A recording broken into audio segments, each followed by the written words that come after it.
Hello students, 9ാം ക്ലാസ്സിലെ structure of atom എന്ന ചാപ്റ്ററിലെ NCERT exercises ആണ് നമ്മൾ നോക്കാനായിട്ട് പോകുന്നത്. ചാപ്റ്റേഴ്സ് എല്ലാം തിയറി പാർട്ട് കംപ്ലീറ്റ് ചെയ്തിട്ടുണ്ട്. ഇൻ ടെക്സ്റ്റ് ക്വസ്റ്റ്യനും നമ്മൾ സോൾവ് ചെയ്തതാണ്.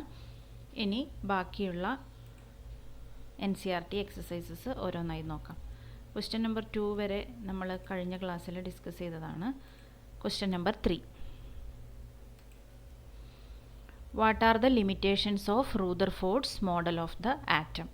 റൂദർഫോർഡ് ആറ്റം മോഡലിൻ്റെ ഡ്രോബാക്സ് അല്ലേ, അത് നമ്മളൊരു പാരഗ്രാഫായിട്ട് തന്നെ പഠിച്ചിട്ടുണ്ടായിരുന്നു. ഇമ്പോർട്ടൻ്റ് സെക്ഷനും കൂടിയാണത് കേട്ടോ. നമ്മൾ പറഞ്ഞിരുന്നു ഇലക്ട്രോൺസ് എന്ത് ചെയ്യും, റിവോൾവ് ചെയ്യുന്ന സമയത്ത് എനർജി ലോസ് ഉണ്ടാവും. അതായത് കണ്ടിന്യൂസ്ലി അത് റേഡിയേഷൻസ് പുറത്തു വിടും. അതുകൊണ്ട് തന്നെ അതിൻ്റെ എനർജി കുറഞ്ഞു വന്ന് ഇലക്ട്രോണിൻ്റെ ഓർബിറ്റിൻ്റെ റേഡിയസും, അതായത് ചെറിയ ചെറിയ റൗണ്ടുകളാക്കി അത് റൊട്ടേറ്റ് ചെയ്ത് റിവോൾവ് ചെയ്ത് ഫൈനലി ന്യൂക്ലിയസിനകത്തേക്ക് വീഴുന്ന ഒരു സാഹചര്യം വരും. അങ്ങനെയാണ് റൂദർഫോർഡ് പറഞ്ഞത്. പക്ഷേ അങ്ങനെ സംഭവിക്കുന്നില്ല. അതാണ് നമ്മൾ കണ്ടത് അല്ലേ. അപ്പോൾ റൂദർഫോർഡ് പറഞ്ഞ തിയറി പ്രകാരം എന്ത് സംഭവിക്കും, ഇലക്ട്രോൺസ് റേഡിയേഷൻസ് പുറത്ത് വിട്ടുകൊണ്ട് റിവോൾവ് ചെയ്ത് ന്യൂക്ലിയസിനകത്തേക്ക് വീഴുന്ന ഒരു സാഹചര്യം വരും. അതാണ് ലിമിറ്റേഷൻ. ഓക്കെ, അപ്പോൾ 2 പോയിൻ്റായിട്ട് തന്നെ ഇവിടെ ഞാൻ കൊടുത്തിട്ടുണ്ട്. First one, lack of expected stability in electron orbits. Okay, അതായത് ഓർബിറ്റ് സ്റ്റേബിൾ അല്ല. ആ റേഡിയസ് കുറഞ്ഞു വരുമെന്ന് പറഞ്ഞല്ലോ. എന്തുകൊണ്ട്? കാരണം എന്തായിരുന്നു? എനർജി ലോസ് അല്ലേ. കാരണം റേഡിയേഷൻസ് പുറത്തു വിട്ടുകൊണ്ട് എനർജി ലോസ് ഉണ്ടാവുന്നു. ഓക്കെ, അപ്പോൾ ഇത് കംപ്ലീറ്റ് ആയിട്ട് ഇങ്ങനെ ഇവിടെ ഇപ്പോൾ ഇലക്ട്രോ മാഗ്നറ്റിക് തിയറി ഇത് നമ്മുടെ ടെക്സ്റ്റ് ബുക്കിൽ കൊടുത്ത കാര്യമാണ്. പക്ഷേ ഡീറ്റെയിൽ ആയിട്ട് നമ്മൾ ഇലക്ട്രോ മാഗ്നറ്റിക് തിയറിയും കാര്യങ്ങളൊന്നും പഠിക്കുന്നില്ല 9th സ്റ്റാൻഡേർഡിൽ. Okay, according to classical electro magnetic theory ഇങ്ങനൊരു തിയറി ഉണ്ടെന്ന് മനസ്സിലാക്കുക. An accelerating charged particle should continuously emit energy in the form of electromagnetic radiation.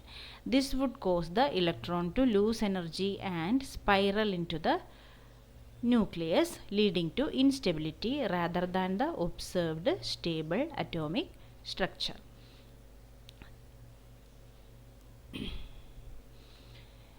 ഇനി ഈ ഒരു പോയിന്റ് പറയുമ്പോൾ തന്നെ നമ്മുടെ ആൻസർ ഏകദേശം കംപ്ലീറ്റ് ആയിട്ടുണ്ട് കേട്ടോ. നിങ്ങൾക്ക് പഠിക്കാൻ ബുദ്ധിമുട്ടുണ്ടെങ്കിൽ ഒന്നാമത്തെ പോയിന്റ് മസ്റ്റായിട്ടും പഠിക്കുക. ടെക്സ്റ്റ് ബുക്കിൽ കൊടുത്തിരിക്കുന്നത് ഇതാണ്. ഓക്കെ,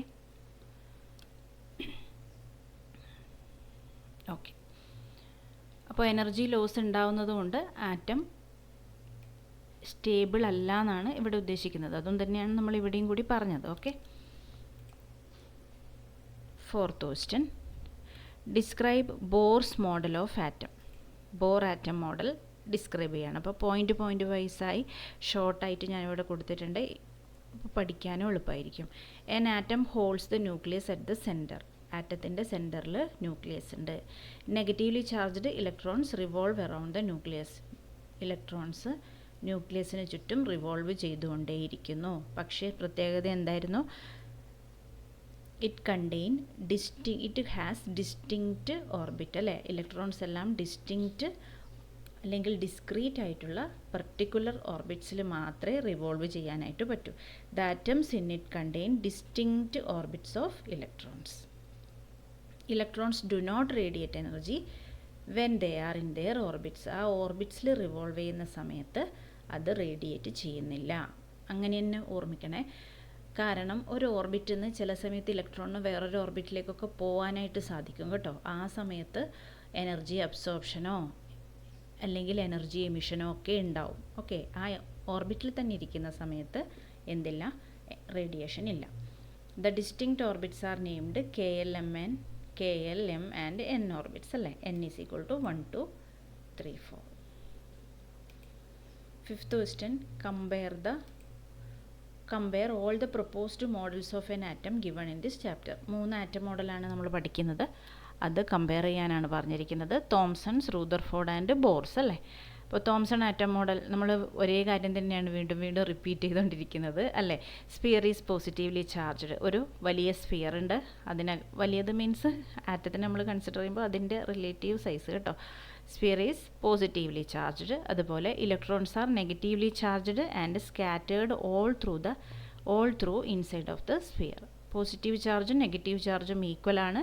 അതുകൊണ്ട് തന്നെ ആറ്റത്തിൻ്റെ ചാർജ് ന്യൂട്രലാണ്. അതേസമയം റൂദർഫോർഡിൻ്റെ മോഡലിലേക്ക് വരുന്ന സമയത്ത് എന്തായി, റൂദർഫോർഡ് ന്യൂക്ലിയസ് എന്ന് പറയുന്ന ഒരു കൺസെപ്റ്റ് കൊണ്ടുവന്നു അല്ലേ. അതായത് ഇവിടെ നമുക്ക് positivity charge through out the sphere ആണെങ്കിൽ ഇവിടെ ഒരു സെൻറ്ററിലുള്ള ന്യൂക്ലിയസിൽ മാത്രമേ ഉള്ളൂ എന്ന് പറഞ്ഞു. ഇലക്ട്രോൺസ് കംപ്ലീറ്റ് ആയിട്ട് എവിടെ എംബെഡഡ് ആയിരുന്നു. ഇവിടെയാണെങ്കിൽ അത് ഇലക്ട്രോൺസ് എന്ത് ചെയ്യുന്നു, റിവോൾവ് ചെയ്യുന്നു എന്ന് പറഞ്ഞു. അതുപോലെ സൈസ് ഓഫ് ദ ആറ്റത്തിനെ കുറിച്ചുള്ള, അതായത് ന്യൂക്ലിയസും ആറ്റവും തമ്മിലുള്ള സൈസിൻ്റെ ഒരു കമ്പാരിസൺ കൂടി പറഞ്ഞു. ന്യൂക്ലിയസ് വളരെ ചെറുതാണ് ആറ്റത്തിൻ്റെ സൈസിനെ കമ്പയർ ചെയ്യുമ്പോൾ. അപ്പോൾ ഇവിടെ അങ്ങനെ ഒരു പോസിബിലിറ്റി നമുക്ക് പറയാനേ ഇല്ല. കാരണം ഇതെല്ലാം കൂടി ഒരു സ്ഫിയറിൽ ഇങ്ങനെ മൊത്തത്തിൽ നിൽക്കുമല്ലേ. അപ്പോൾ തോംസൺസ് മോഡലിൽ ആ ഒരു കാര്യമേ പറയാനില്ല. ബോർസ് ആറ്റം മോഡൽ എടുക്കുവാണെങ്കിൽ ബോർസ് ആറ്റം മോഡലിലും പറയുന്നത് ന്യൂക്ലിയസ് ഉണ്ട്, സെൻറ്ററിലാണ്, പോസിറ്റീവ്ലി ചാർജ്ഡ് ആണ്, ഇലക്ട്രോൺസ് ഉണ്ട്, ഇതുപോലെ തന്നെ റിവോൾവ് ചെയ്യുന്നുണ്ട്. പക്ഷേ അത് എനർജി റേഡിയേറ്റ് ചെയ്യുന്നുമില്ല. ഡിസ്ക്രീറ്റ് ഓർ പർട്ടിക്കുലർ ഓർബിറ്റ്സിൽ മാത്രമേ അത് റിവോൾവ് ചെയ്യുന്നുള്ളൂ.